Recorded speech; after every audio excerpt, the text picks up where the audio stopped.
মুহূর্তের মধ্যেই আস্ত একটি ভবন পুরোপুরি উধাও। মার্কিন যুক্তরাষ্ট্রের টেনেসি অঙ্গরাজ্যে শুক্রবার সকালে একটি সামরিক বিস্ফোরক তৈরির কারখানায় এমনই এক ভয়াবহ বিস্ফোরণের ঘটনা ঘটেছে। এই দুর্ঘটনায় অন্তত ১৯ জন কর্মী নিখোঁজ রয়েছেন এবং তাদের মৃত্যুর আশঙ্কা করা হচ্ছে। বিস্ফোরণটি এতটাই শক্তিশালী ছিল যে যেখানে ভবনটি ছিল সেখানে এখন ধ্বংসস্তূপ ছাড়া আর কিছুই নেই।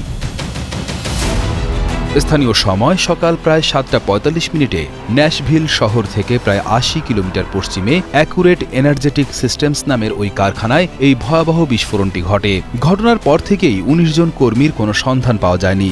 স্থানীয় হাম্পফ্রিজ কাউন্টির শেরিফ ক্রিস ডেভিস এক সংবাদ সম্মেলনে জানিয়েছেন, এই ঘটনায় একাধিক প্রাণহানির ঘটনা ঘটেছে। ধ্বংসস্তূপের বর্ণনা করতে গিয়ে তিনি বলেন, বর্ণনা করার মতো আর কিছুই অবশিষ্ট নেই, ওটা স্রেফ অদৃশ্য হয়ে গেছে। আমাদের সাথে এটিএফ, এফবিআই রয়েছে যারা ঘটনাস্থলে আছেন। এর কারণ আসলে কি ছিল তা বের করার চেষ্টা করছি। ভবনটির বর্ণনা করার মতো কিছু নেই, ওটা সেফ অদৃশ্য হয়ে গেছে। এটা আমাদের ক্যারিয়ারে দেখা সবচেয়ে বিধ্বংসী দৃশ্য।